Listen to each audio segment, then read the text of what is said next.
சைகை மொழி பயிற்சிக்கு உங்கள் அனைவரையும் வரவேற்கிறோம். இந்த சைகை மொழி பயிற்சியோட நோக்கம் என்ன அப்படின்னா, செவித்திறன் குறைவுடைய மாணவர்கள்ட்ட நீங்கள் சைகை மொழி படிச்சுட்டு நீங்கள் அவங்கள்ட்ட பேசுனீங்கன்னா ரொம்ப பயனுள்ளதாக இருக்கும். செவித்திறன் குறைவுடைய மாணவர்கள் உங்களுடைய வகுப்பறையில் இருந்தாங்கன்னா அவங்கள்ட்ட நீங்கள் எளிதில் என்ன பண்ணலாம், இந்த சைகை மொழியில் அவங்கள்ட்ட பேசலாம். இதனால் அவங்களுக்கு மனசில் ஒரு தன்னம்பிக்கை ஏற்படும். நீங்கள் சைன் லாங்குவேஜில் பேசுகிறதுனால அவங்க நீங்கள் நடத்துகிற பாடங்களை எளிதில் புரிஞ்சுக்கலாம். ரொம்ப பயனுள்ளதாக இருக்கும். இதில் நிறைய பாடங்கள் இருக்குது. ஒரு பாடத்துலையும் சிம்பிளாக ரொம்ப விளக்கமாக உங்களுக்கு நான் சொல்லித்தருவேன் நான். அதை நீங்கள் மறக்காமல் எல்லாத்தையும் பாருங்கள். தொடர்ந்து அதை பயிற்சி மேற்கொள்ளுங்க. பயிற்சி மேற்கொண்டது இல்லாமல் மாணவர்கள்ட்ட நான் சொல்லிக் கொடுக்குற சைன் லாங்குவேஜ் எல்லாத்தையும் மாணவர்கள்ட்ட நீங்கள் பேசி பழகுங்க. நீங்களும் ஈஸியாக சைன் லாங்குவேஜ் கற்றுக்கலாம். பசங்களுக்கு நீங்கள் பாடம் நடத்துகிறதும் ஈஸியாக சைன் லாங்குவேஜ் சொல்லிக் கொடுத்தீங்கன்னா பசங்களும் ஈஸியாக நல்லா படித்து மேலே லெவல் வருவாங்க. ஸோ செவித்திறன் குறைவுடைய மாணவர்களுக்கு சைகை மொழி பயிற்சி எப்படி இல்லை பாடம் நடத்தலாம் அப்படிங்கிறத ஃபுல்லாத்தையும் ஒரு பாடத்துலையும் நாங்கள் சொல்லித்தர போகிறோம். நீங்கள் தொடர்ந்து பாருங்கள், தொடர்ந்து அது பயிற்சி மேற்கொள்ளுங்கள். தொடர்ந்து பசங்கள்ட்டையும் செவித்திறன் குறைவுடைய மாணவர்கள்ட்டையும் பேசுங்க. நீங்கள் சைன் லாங்குவேஜில் நல்லா கற்றுக்கிட்டு நல்லா உங்களோட மாணவர்களோட வளர்ச்சிக்கு நீங்கள் உறுதுணையாக இருக்கலாம். நம்ம இப்போ அடுத்து என்ன பார்க்க போகிறோம் அப்படின்னா, ஃபஸ்ட்டு ஆல்ஃபபெட்ஸில் ஆரம்பிக்கலாம். அதாவது ஏபிசிடி ஏலேருந்து இசட் வரலும் எப்படி நம்ம பண்ணலாம். இப்போ சைன் லாங்குவேஜ் அப்படிங்கிறப்போ நம்ம என்ன பண்ணுறோம் அப்படின்னா, இந்தியாவில் நம்ம பார்க்குறது என்னென்னா இந்தியன் சைன் லாங்குவேஜ், சரிங்களா? இப்போ வேர்ல்டு ஃபுல்லும் பார்த்திங்க அப்படின்னா 300க்கும் மேற்பட்ட சைன் லாங்குவேஜ் இருக்குது, அதாவது சைகை மொழி இருக்குது. நம்ம இந்தியாவில் என்ன பண்ணுறோம் அப்படின்னா இந்தியன் சைன் லாங்குவேஜ், அதாவது ISL அப்படின்னு சொல்லுவாங்க, அதான் நம்ம ஃபாலோ பண்ணுறோம். இப்போ வேர்ல்டு ஃபுல்லாக அமெரிக்காவில் எடுத்துக்கிட்டிங்க அப்படின்னா அமெரிக்கன் சைன் லாங்குவேஜ் ASL அப்படின்னு வரும், ஜப்பானீஸில் JSLன்னு வரும், பிரிட்டிஷ் கண்ட்ரிஸ் எல்லாமே என்ன பண்ணுறாங்க அப்படின்னா BSL அப்படிங்கிறத ஃபாலோ பண்ணுவாங்க. இப்போ சைனீஸில் எடுத்துக்கிட்டிங்க அப்படின்னா சீனாவில் CSL அப்படின்னு எடுத்துப்பாங்க. நம்ம என்ன படிக்கிறோம் அப்படின்னா இந்தியன் சைன் லாங்குவேஜ், புரியுதுங்களா? ஃபஸ்ட்டு நம்ம சைன் லாங்குவேஜுக்கு என்ன சைன் அப்படிங்கிறத பார்க்கலாம். இங்கே பாருங்கள், 2 கேம் வச்சுக்கோங்க. அதாவது இப்படி கொண்டு போயிட்டு இப்படி காமிச்சிங்கன்னா சைன் லாங்குவேஜ், இது சைன், இது லாங்குவேஜ். அது இந்தியாவில் பண்ணுறதுனால என்ன பண்ணுங்கள், இந்தியாவுக்கு என்ன காமிக்கலாம், எப்படி காமிக்கலாம், இந்தியன் சைன் லாங்குவேஜ். புரியுதுங்களா? ஸோ எல்லாம் ப்ராக்டிஸ் பண்ணுங்கள். எப்படி பண்ணுவீங்க, இந்தியன் சைன் லாங்குவேஜ். ஓகேவா? நம்ம இப்போ அடுத்தது என்ன பண்ண போகிறோம் அப்படின்னா ஸ்டார்ட் பண்ண போகிறோம். என்னது லெசன் பார்க்க போகிறோம். ஃபஸ்ட் என்ன பார்க்க போகிறோம் அப்படின்னா ஆல்ஃபபெட்ஸ். ஆல்ஃபபெட்ஸில் ஏலேருந்து Z வரலும், சரிங்களா? இப்போ ஃபஸ்ட்டு ஸ்டார்ட் பண்ணலாம் பாருங்கள். ஃபஸ்ட்டு என்ன பண்ணுங்க அப்படின்னா 2 தம் ஃபிங்கரை மட்டும் ஆட் பண்ணிங்கன்னா ஏ. இப்போ பாருங்கள், ஏ எப்படி போடுவாங்க பார்த்தீங்களா? ஏ இப்படி போட்டு இப்படி போட்டு நல்ல லைன் போடுவாங்க. நம்ம லைன்லாம் போடணும்னு தேவையில்லை. என்ன பண்ணுங்கள், ஏ. ஸோ அடுத்து பாருங்கள் பி. ஆக்சுவலாக பி எப்படி நம்ம போடுவோம், இப்படி எழுதுவோமா, இப்படி எழுதணும். ஸோ இப்போ என்ன ஆகணும்னா ரொம்ப நீங்கள் ஸ்ட்ரெயின் பண்ணிட்டுலாம் எழுத வேணாம். நீங்கள் என்ன பண்ணலாம், இப்படி காமிச்சிங்களாலே போதும். இது கொஞ்சம் நீங்கள் ஸ்டைலாக காமிக்கணும்னா இப்படி காமிக்கலாம். இதுவும் பி தான், இதுவும் பி தான். நெக்ஸ்ட் பாருங்கள் சி. இதுவும் சி தான், சி, சரிங்களா? இல்லை நீங்கள் எந்த ஃபிங்கர் காமிக்கலாம். லெஃப்ட் ஹேண்ட் வேணாலும் யூஸ் பண்ணிக்கலாம். டி பாருங்கள், லைன் ஒரு லைன் போடுங்க. அதில் வந்து சியை ஜாயின் பண்ணிங்கன்னா உங்களுக்கு டி கிடைக்கும். எனக்கு இப்போ டி தெரியுது, உங்களுக்கு இப்போ டி தெரியும்னு நினைக்கிறேன். தெரியுதா? டி. இ வந்து அடுத்தது என்ன பண்ண போகிறோம், ஈக்கு வந்து என்னென்னா இங்கே பாருங்கள், லெஃப்ட் ஹேண்ட் வச்சுக்கோங்க. லெஃப்ட் ஹேண்டில் ஃபஸ்ட் அண்ட் லாஸ்ட்டை க்ளோஸ் பண்ணிவிட்டு என்ன பண்ணுங்கள், ரைட் இப்படி ஒரு ஃபிங்கர் இப்படி வச்சிங்கன்னா உங்களுக்கு இ கிடைக்கும். இ கிடச்சிச்சா? பார்த்துங்க, இ இந்த ஷேப்பில் வருதா? ஒன் மோர் இ இருக்கு. என்னென்னா அந்த சி கொடுத்தீங்க பார்த்தீங்களா, அதை கொஞ்சம் பெருசு பண்ணிவிட்டு இடையில ஒரு லைன் வச்சிங்கன்னா இ. நெக்ஸ்ட் என்ன பார்க்க போகிறோம் அப்படின்னா எஃப். ஸோ எஃப்க்கு என்ன பாருங்கள், லெஃப்ட் ஹேண்டை வச்சுக்கோங்க. ரைட் ஹேண்டில் மேலே ஒரு 2 ஃபிங்கரை வச்சிங்கன்னா எஃப். இதுவும் எஃப் தான், ஆர் இதுவும் எஃப் தான். சம் பீப்புள்ஸ் ஆர் யூஸிங் இப்படி கூட எஃப் காமிப்பாங்க, புரியுதுங்களா? ஸோ இது எஃப். அது நெக்ஸ்ட் என்னென்னா ஜி. பாருங்கள், 2 கை என்ன பண்ணுங்கள், க்ளோஸ் பண்ணிக்கோங்க. லெஃப்ட் ஹேண்ட் கீழேயும் ரைட் ஹேண்ட் மேலேயும் கொண்டு வந்தீங்கன்னா ஜி. தெரியுதுங்களா? பண்ணி பார்த்துறீங்களா? ஸோ ப்ராக்டிஸ் பண்ணுங்கள் கரெக்டாக. நெக்ஸ்ட் என்ன, ஹச். இங்கே பாருங்கள், லெஃப்ட் ஹேண்டை வச்சுக்கோங்க. ஹச் ஒரு லைன் போடுறீங்க, ஹச். நெக்ஸ்ட் என்னது, ஐக்கு என்ன பண்ணணும், ஜஸ்ட் உங்கள் ஐட்டை என்ன பண்ணுங்கள், ஜஸ்ட் லைட்டாக ஒரு டச் பண்ணால் போதும், ஐ. ஒன் மோர் ஐ இருக்கு. என்னென்னா லெஃப்ட் ஹேண்ட் வச்சுட்டு இப்படி காமிச்சிங்கன்னா ஐ. இங்கே பாருங்கள், இதுவும் ஐ தான். நெக்ஸ்ட் என்னென்னா ஜே. லெஃப்ட் ஹேண்ட் வச்சுக்கோங்க, ரைட் ஹேண்டில் இப்படி காமிச்சிங்கன்னா ஜே. அடுத்தது என்னென்னா கே. இங்கே பாருங்கள், ரைட் ஹேண்ட் வச்சுக்கோங்க ஃபஸ்ட் ஃபிங்கர். லெஃப்ட்டில் வந்து இப்படி காமிச்சிங்கன்னா உங்களுக்கு கே கிடைக்கும். ஸோ இதெல்லாம் சொல்லி கொடுத்துருக்கேன் பார்த்தீங்களா, அப் டு கே வரலாம் சொல்லி கொடுத்துருக்கேன். ஒன் மோர் ரிப்பீட் பண்ணுறேன் பாருங்கள். எல்லாம் அப்படியே ப்ராக்டிஸ் பண்ணுறீங்களா? ஸ்டார்ட் பண்ணலாமா? ஸோ அங்கே பாருங்கள், A B C D E F G H I J K. So இதெல்லாம் உங்களுக்கு புரியுதா? ஸோ ஈஸியாக இருக்கும்னு நினைக்கிறேன். நம்ம அடுத்து என்ன பார்க்க போகிறோம் அப்படின்னா எல். இங்கே பாருங்கள், எல் ஷேப் வருதுங்களா, ரொம்ப ஈஸி. எல் போட்டுடலாம். எல் எம் என்ன பண்ணுங்க, இதில் 3 ஃபிங்கரை மட்டும் இங்கே வச்சிங்கன்னா எம். நெக்ஸ்ட்டு என், ஓ, பி, இது வந்து பி, பி, இதுவும் பி தான். கியூ பார்த்துக்கோங்க, கியூ என்ன பண்ணுறேன்னு ஆர். இங்கே பாருங்களேன், ஆர் எப்படி போடுறோன்னா இப்படி போடுவோமா, ஆர் ஸ்மால் ஆர், அதில் ஒரு பக்கம் மட்டும் வச்சா போதும் ஆர். நெக்ஸ்ட் என்னென்னா எஸ். இங்கே பாருங்கள், ரெண்டு ஹேண்டையும் ஃப்ரீயாக பிடிப்போங்க. ஸ்மால் ஃபிங்கர் மட்டும் எடுத்து என்ன பண்ணுங்கள், மேலே ஒன்று கீழே ஒன்று வச்சிங்கன்னா எஸ், அதாவது இந்த ஷேப் எஸ். நெக்ஸ்ட்டு டி, அடுத்து என்ன யூ, வி, டபிள்யூ, எக்ஸு, இது ஒய். இங்கே பாருங்கள், இப்படி இப்படி கொடுப்பீங்க ஒய், ஒய் வந்துச்சுங்களா, இது இசட். இப்போ இதெல்லாம் உங்களுக்கு புரியுதா எல்லாத்தையும்?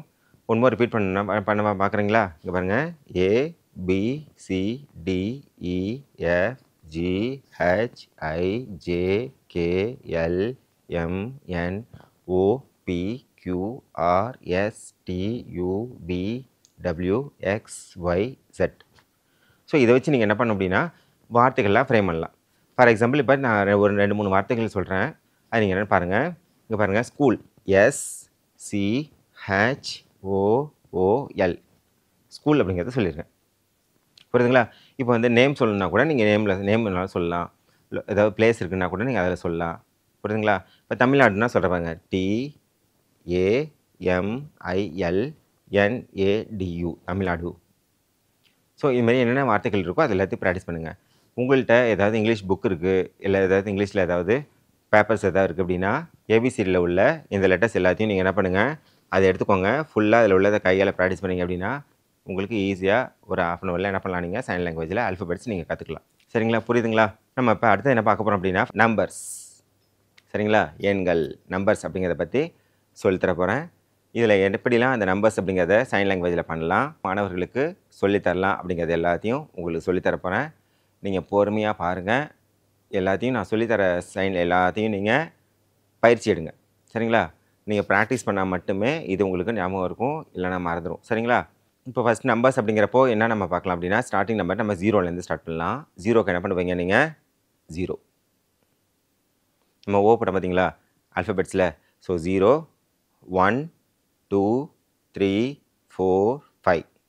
ஸோ 5 வரல என்ன ஆகுது அப்படின்னா நமக்கு 5 ஃபிங்கர்ஸ் நம்ம காமிச்சு முடிச்சுக்கலாம். 6க்கு வந்து பார்த்திங்க அப்படின்னா 6, 7, 8, 9 and 10. புரியுதுங்களா? இன்னொரு மெத்தட் இருக்குது பாருங்களேன். 1, 2, 3, 4, 5 சொல்லிடுவாங்க.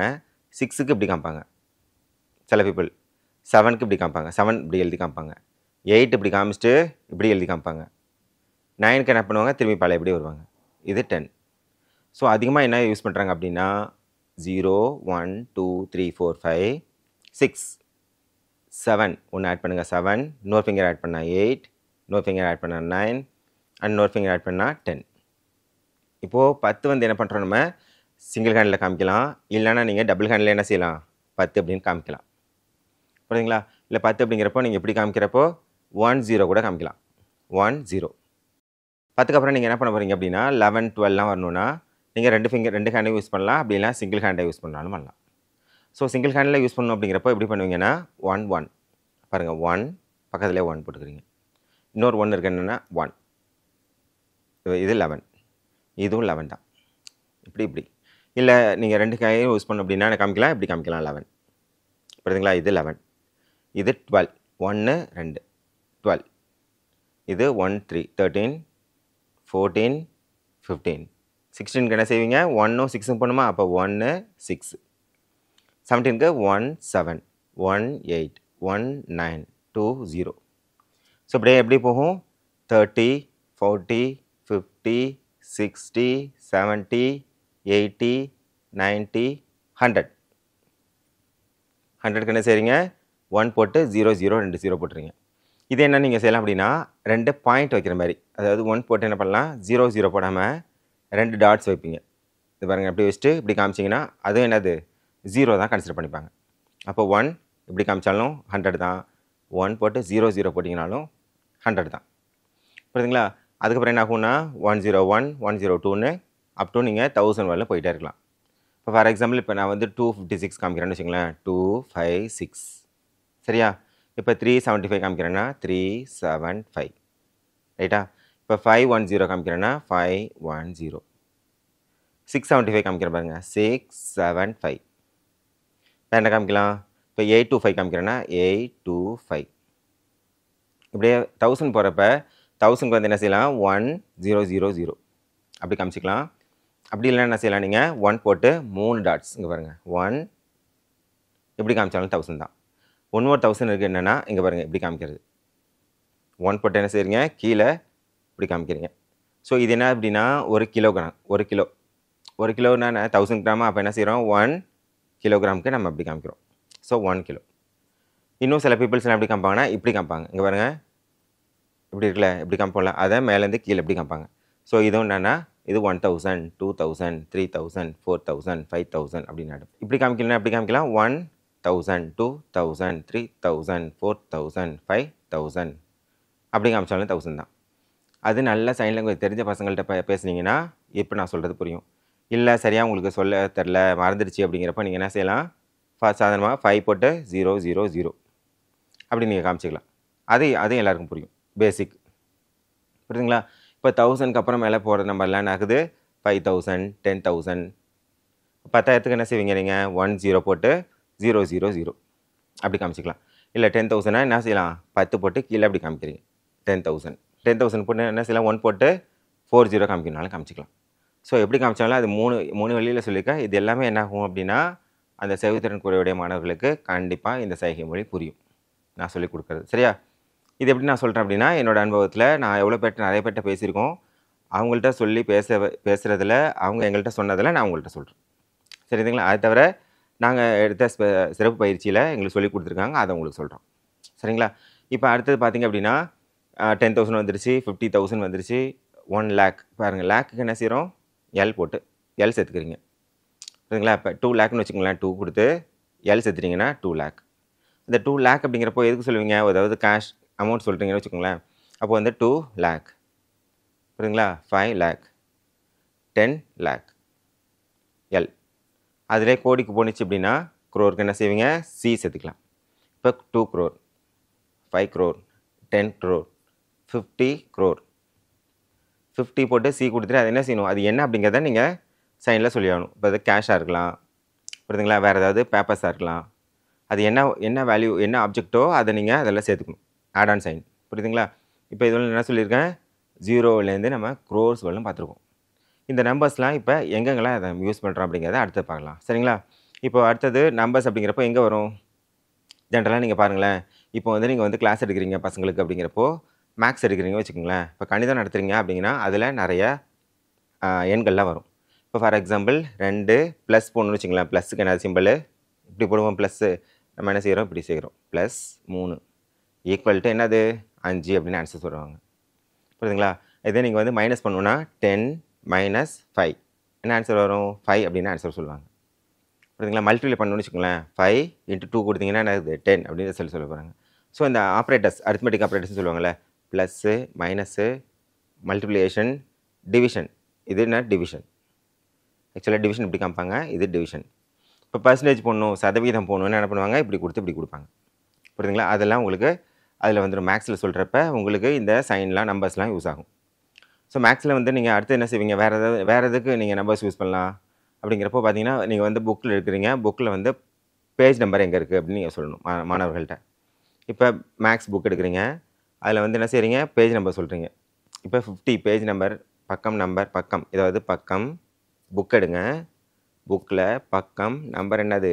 50 ஓப்பன் பண்ணுங்கள். அதில் கொஸ்டின் நம்பர் 4 பாருங்கள் அப்படின்னு சொல்லலாம். புரியுதுங்களா? இப்போ நாளைக்கு தேர்வு என்னென்னா question number 10, question number 11, question number 12. இது 3த்தையும் என்ன பண்ணுங்க அப்படின்னா 3 கொஸ்டின் படிச்சுட்டு வாங்க. நாளைக்கு எக்ஸாம் இருக்குது அப்படின்னு நீங்கள் சொல்லலாம். புரியுதுங்களா? அதுக்கு என்னது? பேஜ் நம்பர், அப்புறம் உள்ளே இருக்கிற கொஸ்டின் நம்பர். வேறு எங்கெங்கெல்லாம் நீங்கள் நம்பர் யூஸ் பண்ணலாம் சொல்லுங்களேன். இப்போ வந்து மார்க் எடுத்திருக்கான். இப்போ எக்ஸாம் நடத்திட்டீங்க. அதில் வந்து நீங்கள் மார்க் போட்டிங்க. இதுக்கு வந்து என்னென்னா மார்க்னு சொல்லுவாங்க. இப்போ 100க்கு எவ்வளோ மார்க் எடுத்திருக்காரு அப்படின்னா 75 மார்க் எடுத்திருக்காரு. அப்போ மார்க்குக்கும் நீங்கள் என்ன சொல்லலாம்? நீங்கள் இந்த நம்பர்ஸை நீங்கள் சைன் லாங்குவேஜ் யூஸ் பண்ணலாம். வேறு எதுக்கு நீங்கள் யூஸ் பண்ணலாம் நீங்கள் அப்படின்னா, உங்கள் மாணவர்களுக்கு ரோல் நம்பர் கொடுத்துருக்காங்க, அதாவது வரிசை எண் கொடுத்துருக்காங்க அப்படின்னா அந்த மாணவர்களோட நம்பர் என்ன பண்ணுவாங்க? அது ஐடி கார்டில் நம்பர் இருக்கும். அந்த நம்பரை வந்து நீங்கள் காமிக்கலாம். இப்போ ஃபார் எக்ஸாம்பிள் இப்போ வந்து 20252123 அப்படின்னு நம்பர் இருக்குன்னா, அது நீங்கள் என்ன செய்யலாம், ஒவ்வொரு மாணவருக்கும் ஒரு நம்பர் இருக்கும். அந்த நம்பரை வந்து நீங்கள் என்ன பண்ணலாம், சைகை மொழியில் அந்த பசங்கள்கிட்ட சொன்னீங்கன்னா, அவங்க யார் அந்த ரோல் நம்பர் இருக்கோ அவங்க வந்து ரெஸ்பாண்ட் பண்ணுவாங்க. புரியுதுங்களா? அதனால் மாணவர்களோட நம்பருக்கும் மாணவர்களோட வரிசை எண்ணுக்கும் நீங்கள் என்ன செய்யலாம், இந்த சைகை மொழியில் உள்ள நம்பர்ஸை யூஸ் பண்ணி அந்த பசங்களை நீங்கள் கூப்பிடலாம். ஸோ மாணவர்களுக்கு நம்பருக்கும் கூப்பிடலாம், பேஜ் நம்பர் சொன்னேன் பார்த்தீங்களா, அதுக்கும் நீங்கள் சொல்லலாம், மார்க்குக்கும் சொல்லலாம், எக்ஸாமுக்கும் சொல்லலாம், எல்லாத்துக்கும் ஸ்கூல் லெட்டர் எல்லாத்துக்கும் சொல்லலாம். அது தவிர வேறு எதுக்கு நீங்கள் ஸ்கூலில் பள்ளிக்கல்வியில் நம்ம ஸ்கூலில் எதில் யூஸ் பண்ண போகிறோன்னா, ரூம் நம்பர் இருக்குது. புரியுதுங்களா? ரூம் நம்பரை பார்த்தீங்கன்னா உங்கள் ஸ்கூல் வந்து 2, 3 பில்டிங் இருக்குன்னு வச்சுங்களேன். மேலே ஃப்ளோர் இருக்குன்னா செகண்ட் ஃப்ளோர், மேலே வந்து செகண்ட் ஃப்ளோர் போங்க. ரூம் நம்பர் 205க்கு நீ போ, 206ல் எக்ஸாம் இருக்குது போங்க அப்படின்னு சொல்லலாம். புரியுதுங்களா? அடுத்து நம்ம எதுக்கு நம்ம நம்பர்ஸ் யூஸ் பண்ணலாம் அப்படின்னா, டேட். இப்போ தேதியெலாம் வருதுன்னா, இன்றைக்கி என்ன டேட் அப்படிங்கிறத நீங்கள் சொல்லணும் அப்படின்னா, இந்த டேட்டை வந்து நீங்கள் என்ன செய்யலாம், சொல்லலாம். இப்போ ஃபார் எக்ஸாம்பிள் 25, இந்த பாருங்கள் 25 ஸ்லாஷ், அதாவது ஸ்லாஷ் போடுறது, அதாவது சின்ன இல்லை ஹைஃபன் சிம்பிள் கூட போட்டுக்கலாம். 25 இப்படி கொடுத்து 10/2025 இதுக்கு டேட்டுக்கு நீங்கள் சொல்லலாம். புரியுதுங்களா? இப்போ அடுத்தது நீங்கள் ஏதோ ஒரு எக்ஸாம் இருக்குது, அந்த எக்ஸாமுக்கு நீங்கள் சொல்லணும், அந்த டேட்டுக்கு எக்ஸாமுக்கு வாங்க அப்படின்னு சொல்லணும். அப்போ எக்ஸாம் டேட்டை வந்து எப்படி நீங்கள் சொல்ல போகிறீங்க அப்படின்னா, இப்போ ஃபார் எக்ஸாம்பிள் 5ஆம் தேதி எக்ஸாம்னு வச்சுங்களேன். 5 ஸ்லாஷ் கொடுத்து என்ன செய்வீங்க, 11/2025 எக்ஸாம் இருக்குது, எல்லோரும் வந்துருங்க. புரியுதுங்களா? அப்போ அங்கேயும் நீங்கள் என்ன பண்ணலாம், நீங்கள் டேட் சொல்கிறப்பையும் நீங்கள் அதை சொல்லலாம். இப்போ வெளியில் நீங்கள் ஜென்ரலாக பார்க்குறீங்க அப்படிங்கிறப்போ வேறு எங்கெங்கெல்லாம் இந்த நம்பர்ஸுங்க அப்படிங்கிறது யூஸ் ஆகும், நீங்கள் சொல்லுங்கள் பார்க்கலாம். ஏதாவது ஐடியா இருக்கா, சொல்லுங்கள். தெரியலையா? வேறு எங்கெங்கே யூஸ் பண்ணலாம், நீங்கள் வந்து இப்போ ஃபோன் நம்பர் சொல்லணும், உங்கள் மாணவர்களோட ஃபோன் நம்பர் நீங்கள் சொல்லணும், மொபைல் நம்பர் சொல்லணும்னா அந்த 10 நம்பர் இருக்குது பார்த்தீங்களா, அந்த 10 நம்பர் நீங்கள் என்ன பண்ணலாம், என்ன நம்பரோ 98766543 அப்படின்னு என்ன நம்பர் இருக்கோ அந்த நம்பர் நீங்கள் வரிசையாக சொல்லலாம். அது தவிர நீங்கள் ஏதாவது பஸ் நம்பர் சொல்லணும் அப்படின்னா அந்த பஸ் நம்பர் சொல்லலாம். புரியுதுங்களா? இல்லை பைக்கில் உள்ள நம்பர் இருந்ததுன்னா பைக் நம்பர், உங்கள் பைக் நம்பர் சொல்லலாம், கார் நம்பரை சொல்லலாம். புரியுதுங்களா? ஸோ இது எல்லாத்துக்குமே என்னது அப்படின்னா, அந்த பையனோட வெயிட் என்ன, ஹைட் என்ன அப்படிங்கிறத கூட நீங்கள் என்ன பண்ணலாம், நம்பர்ஸ் யூஸ் பண்ணி சொல்லலாம். இப்படி நம்ம சொல்லிகிட்டே போகலாம். நம்பர்ஸோட பயன்கள்ங்கிறது பார்த்தீங்க அப்படின்னா நிறைய இருக்குது. ஆனால் இப்போ நீங்கள் கற்றுக்கிற 0லேருந்து உள்ள நம்ம சொல்லிக் கொடுத்த நம்பர்ஸ் வந்து பார்த்தீங்கன்னா, பின்னாடி நீங்கள் உங்கள் பசங்களுக்கு நிறைய விதத்தில் இந்த நம்பர்ஸுங்கிறது யூஸ் ஆகும். அப்போ நீங்கள் எல்லா இடத்துலையும் என்ன ஆகும் அப்படின்னா, இந்த நம்பர்ஸுங்கிறது கண்டிப்பாக உங்களுக்கு பசங்கள்கிட்ட சொல்கிறதுக்கு யூஸ் ஆகும். சரிங்களா? இது எல்லாத்தையும் நீங்கள் என்ன பண்ணுங்கள், தொடர்ந்து முயற்சி மேற்கொள்ளுங்கள். அடுத்த சைன் லாங்குவேஜ் வீடியோவில் வேறு ஒரு சைனில் உங்களுக்கு திரும்பி வந்து உங்களை சந்திக்கிறேன். நன்றி, வணக்கம்.